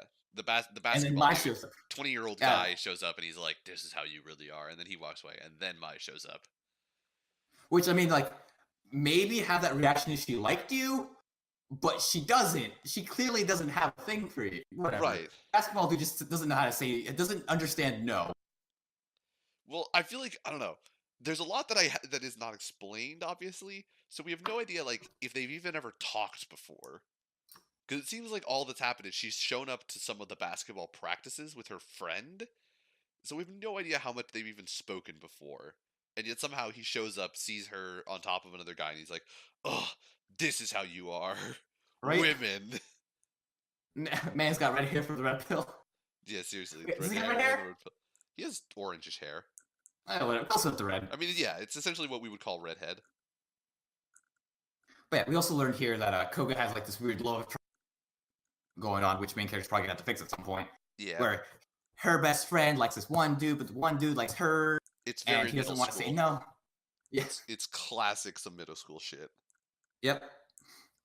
It's even classic fucking high school, dude. It's the same shit. It's just classic school in general. I mean, true. I always attribute it more to, like, I don't know, middle school for some reason than high school. Mostly because I hope that at that point high schoolers have their shit figured out. They don't, though. They don't, though. I mean, I can't blame them. They're fucking kids. We were kids. They're kids. Kids! So Mai shows up. She sees her basically boyfriend at this point. It's her fucking I boyfriend. mean, yeah. Getting straddled, and he's just like, "Oh, god damn it!" And he just leaves. I just love her face. She's like, "Ugh." She just opens the door, looks at them both in disgust, and then closes the door again. How did I know you would do this? That's exactly her. Like that's basically the That's I what knew you you'd do heard in this. your head when you looked at her face. Yeah, like I knew you would do this. And then she just walks away. But main character's not having any of it. He's like, "Oh fuck this." He immediately gets up. He's like, "Yo, let me explain." And she's like, "Nah, I'm mad at you," and she leaves. Which, And I mean, then that's in the classic anime idiot like fucking mindset, despite the fact that he ran after her and he was like, "Let me explain," and she's like, "No, leave me alone," he decides, what the fuck? We're in this time loop. We're in this Groundhog's Day shit. I'm not gonna do anything. like, I'll fix it tomorrow. I'll make sure this loop isn't bad tomorrow. Right. He's He like, wakes up, it's the next we're day. just gonna reset, so who the fuck Yep. cares? I won't spend any effort making sure my relationship continues to exist. And then of course, because you've relied on time resetting to unfuck yourself, it fucks you over harder and time doesn't reset. Yep. And it's the next day. And this day, What's he doing this? What's he doing when he's in school? I think he looks for Mai, but Mai Yeah, Mai Mai's doesn't show up out. school that day. Yeah, Mai's out that day. Um, Presumably filming her commercial, which you see later. yeah. I don't know if that's well, maybe I don't think that's the same commercial. It's probably not. It's It's got to be. she's It's just got to be not the same commercial because weren't they talking about it as like it was? No, she was getting like a movie or not a movie part, like a a TV drama. part. Yeah, a drama part. Yeah, like a side actress for a little bit. Yeah. But yeah, Moving up in the world. they see a commercial with her in it, signaling her return to acting. Well, this is much later in the episode. This is like when he's done showering. Yeah. This is, Apparently, I'm surprised he didn't like have some one-liner about that. Yeah, seriously. But well, he doesn't have. Well, he doesn't really have a shit ton of one-liners. I feel like he should have said, "Oh, please drink the bottle." I mean, yeah. Other than a handful of, I mean, even then, he doesn't have a shit. Not ton really of one-liners, but like just moments of just extreme horniness. Yeah. Because we had that earlier in this episode. I was gonna say, like, the closest he comes to one-liners are like lewd comments to Mai. Yeah, I'm surprised he didn't have a lewd comment earlier because he does have a lewd comment about misexposition where he's like, "Oh, yeah, what are you doing?" He's like, "Oh, I'm wearing my socks." And he's like, "Only your socks?" And he's like, "Yeah." He's like, "Oh." Oh yeah, when he calls Miss Exposition and he asks her what she's doing, and she said she's getting dressed, and he immediately asks, "Explain everything in intimate detail." I fucking love him. He knows what he wants, and what he wants is to cheat on his girlfriend. Yep. What he wants is to get it in. He's a classic high school dude. Just literally anything. He just needs to get it in something at this point. But in the next day, the 28th, he goes to school and we don't see Mai. I don't remember if there's anything else that happens at school that day. I don't think so, because the main part that happens is when he goes to work, and we see that Koga gets a job there, mostly because she's probably stalking him. Right. I think one thing that does happen is he goes to talk to Miss Exposition again, and he's like, the day went forward. Despite the fact that he's only ever talked to her about this one time, so she probably thinks that he's crazy. But he talks to her about the fact that, the day has now gone forward. I mean, she believes in the thing, though. She believes in it. So she's like, oh, okay. I mean, yeah, she kind of believes it. She believes in adolescent syndrome, I think, more than she believes in time resetting. Right, and he has to at least from the way that she's interacted with him, it seems like she's humoring him every time he brings it up. Where she's like, I mean, if time resetting was possible. Oh, right, because she makes that quip about Chunibyo. Yeah. You're Chuny. This sounds like some Chuny shit, you fucking Chuny nerd. Oh, this is also where we get, I think there's small discussion about how she's beginning, or how she is beginning, or does like Kunimi, the yeah, the she friend. already likes Kunimi, the friend, but he is currently dating somebody. Which I actually kind of like the little back and forth about that. That was kind of very nice about how she's conflicted. I hope to see more of that. I do like how the relationship is, they're friends. They're very close friends. I like that. It was good. And then we go, finally go to the restaurant. We see Kogo get in, and then, he just gets called into work and has to go take some orders. And they're like, yo, are you actually serious about Koga? And he's like, we don't serve that here. Yep. Solid dad joke from Sakata. She shows up and she's like, yo, blah, blah, blah. I think she says we're going out at that point, right? Something like that. She at least insinuates that, like, they're, together in a relationship-ish. Experiencing mutual feelings, I guess, is the most, non-committal way to put it. Possibly. So, finally the day ends. They decide to go home. He just wants to, get the fuck out, because he just doesn't want anything to do. Right. He's like, oh my God, this is the part where I was on his side, where she shows up and she's like, I have something to ask you, and he's just like, no, fuck off. No, nope.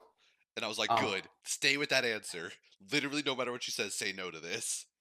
The only reason he decides to help her, though, is because she reminds him of his little sister. Yeah.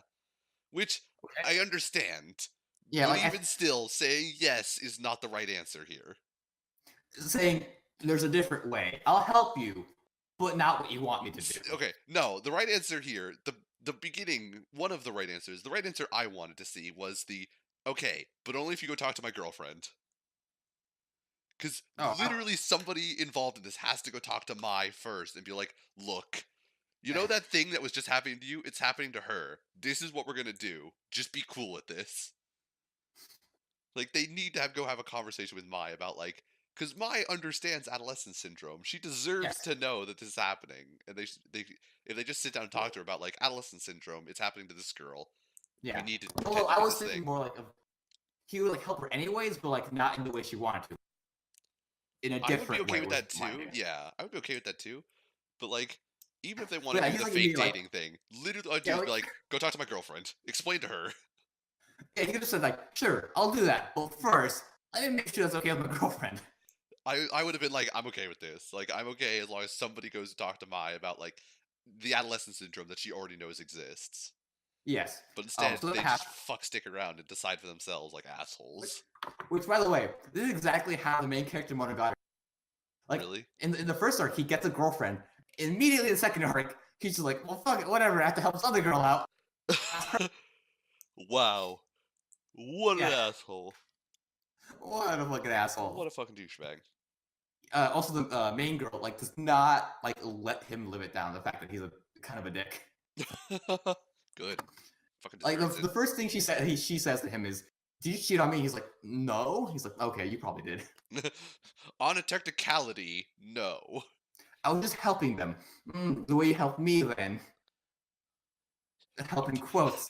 Uh, The way you helped me, him. I'm going to exercise my Fifth Amendment rights to not answer that question. yeah, I plead the fifth. So he finally goes back home.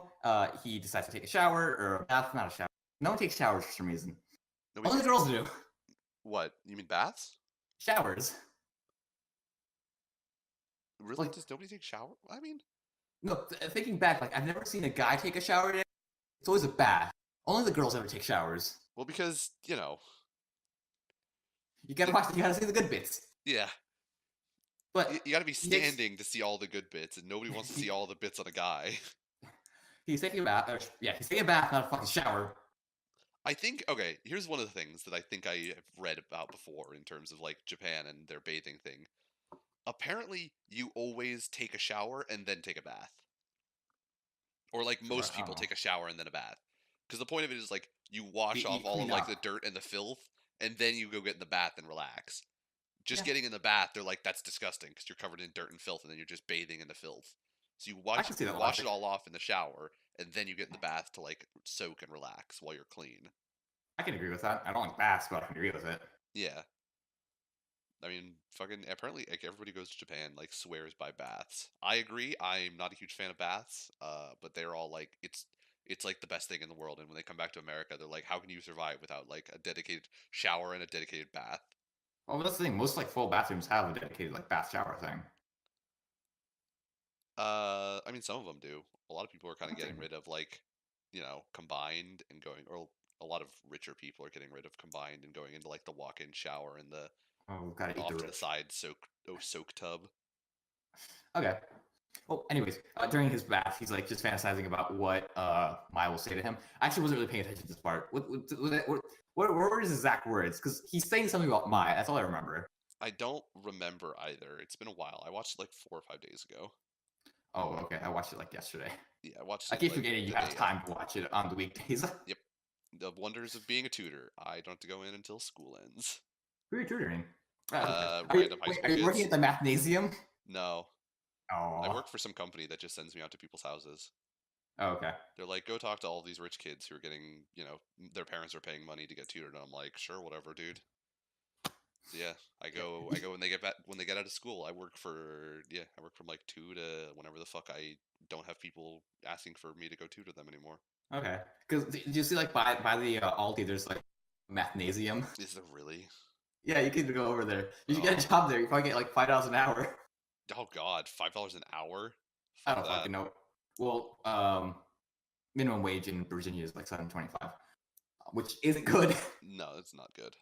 But anyways, after that's done, he gets out of the shower, cleans up. He's in his boxers. I was very glad to see that the little sister didn't react or anything. She's just like, all right, whatever. Yeah, This would have been like some massive thing in the Moto show. right. It wasn't.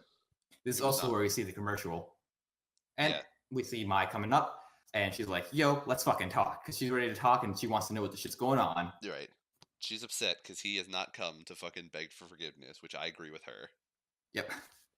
She's all about she's just all about everything. She She's also has a bag. She's a bag. It's gonna come into play. I want to know what's in the bag.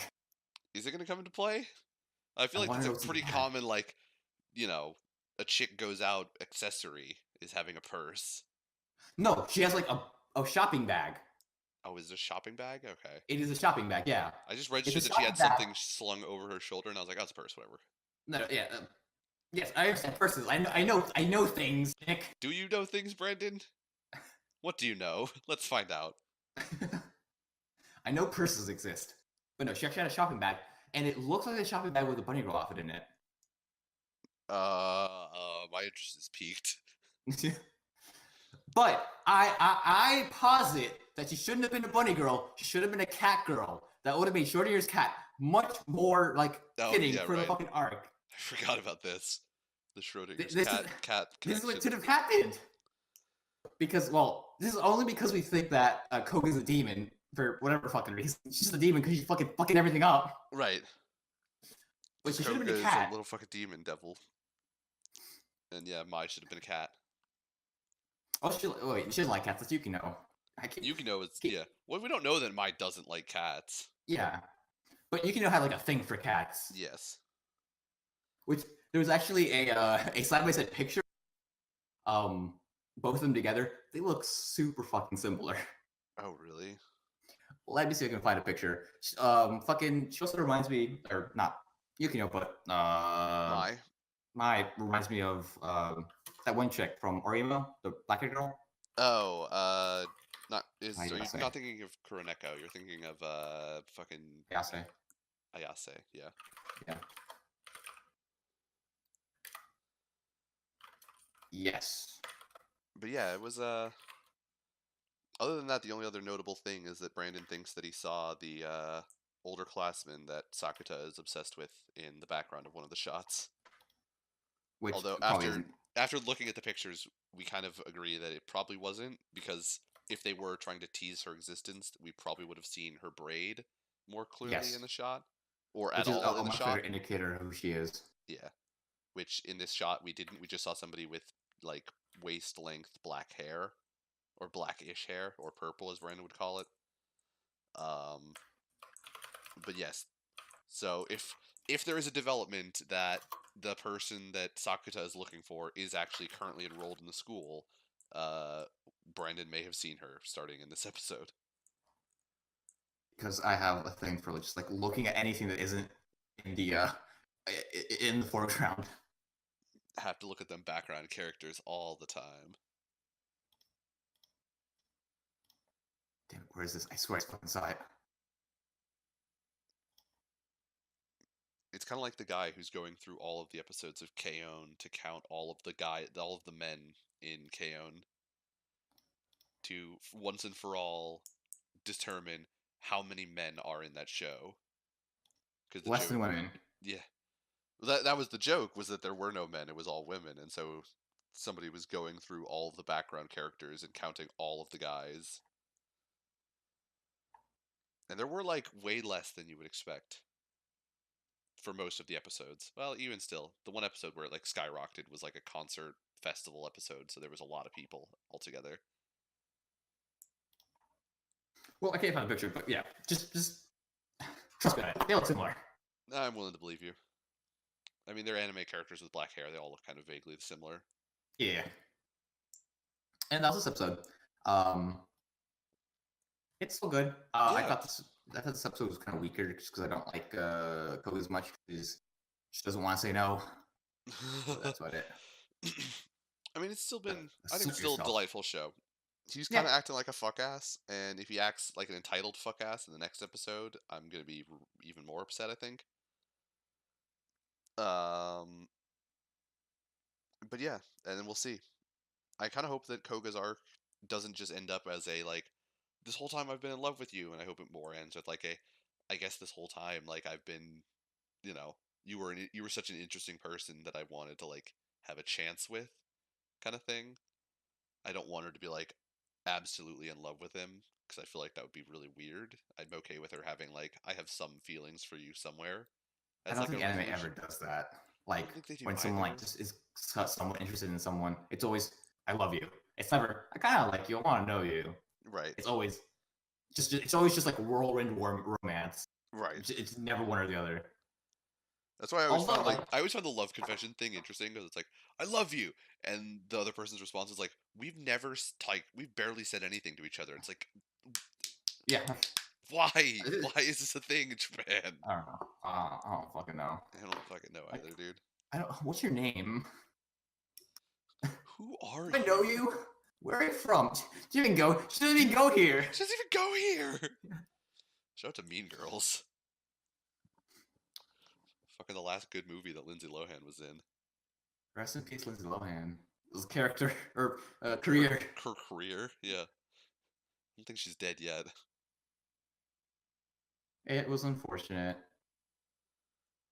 Her career, yes. Mean Girls, no, that movie was great. I fucking love Mean Girls. It had fucking Tina Fey in it. Movie A was lot of people. did have a lot of people. Movie was great. Can't just ask somebody why they're not black.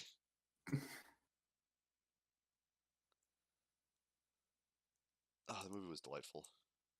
But this episode of Bunny Girl Senpai, yeah, weaker than the last three. It's kind of been a weak week altogether. All the other shows, except for I guess Goblin Slayer. Goblin Slayer was still pretty strong because dungeon crawling is always great. Yeah. But everything else was kind of weak. And then, yeah, the Emoto show was just garbage. It can't have an off week if it never has an on week. Exactly. It can have an off 2 seconds where it's characters. But that's about it. Yeah. So that is getting dropped immediately. First show to be dropped. Yep, first show to be dropped. The other I'm glad because we were watching way too much three. garbage. We're watching right now 3. We're still watching 4 or. Oh yeah, well yeah, with Banana Fish. Wait. But there's 3 new shows, right? Yeah. Goblin Slayer, Yes. Bunny Girl, and Zombieland. Zombieland. So that's yeah. So we have 3 for this show. For this season, and they're all plus Banana Fish. Pretty well received by the community. So I have hope that they will continue to be great shows. Well, the first couple episodes were pretty well received. The first couple episodes, Angels of Death, were also pretty well received. People really like that show. It was like top 3. I don't know where you're quoting that from. I'm pretty sure it was top 3. God, I don't think it ever was. Like, no, like I remember seeing it like pretty high up on our anime. At least the first couple episodes. I don't agree. That's fine. I don't know I where think you're quoting this. I feel like it was never like above average in my memory. Here, let me. Because it was always like, I don't know. It definitely was lower than like Cells at Work and stuff like that. That was like the hype of the season. I don't ever remember it having the impact of like the big 856 points for the first episode. That's modest. That's not great for a first episode. I think Goblin Slayer turned in like 3K or 4K. But that was like the episode. That was the show people were like really excited for. I mean, I think Zombieland Saga turned in like 1.6, and the Bunny Girl show turned in like probably 2 or 3, I think. But no, like 856, that's still kind of modest. That's like average. Yeah. For most shows. I mean, yeah, I'm not saying it was not. Yeah. I'm not saying it wasn't received. I'm just saying it wasn't top 3.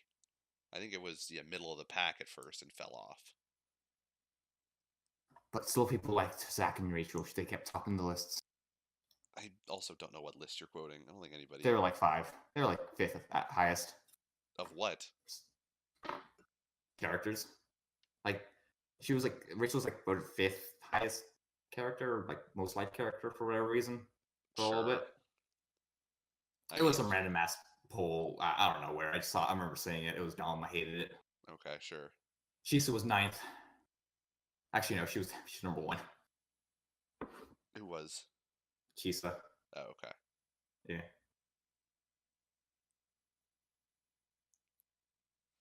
But yeah, that was the rundown of way too many episodes of anime for the week.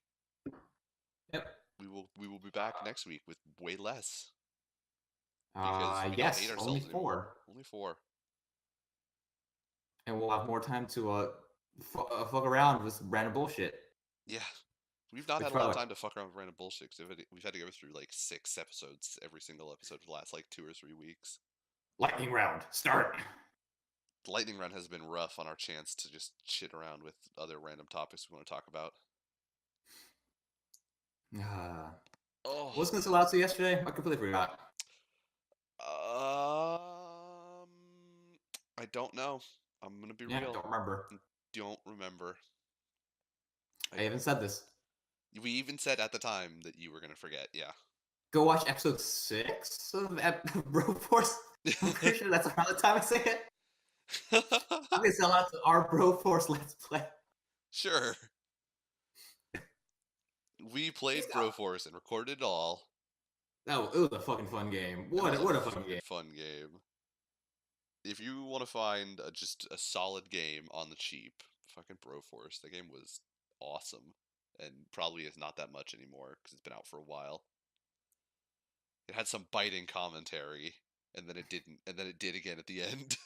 Free dominate them. Free dominate them.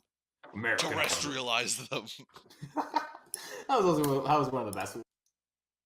That was one of my favorite ones. Definitely free dominate and terrestrialize. They definitely got better as time went on. Yeah. You could definitely tell, like as patches got added in, they got like more and more out there with their lines. Well, they had to be more out there because they kind of like got rid of the terrorist thing. Mm-hmm. Yeah, I'm gonna sell out to. I'm gonna be like every other basic bitch and sell out to Red Dead Redemption 2.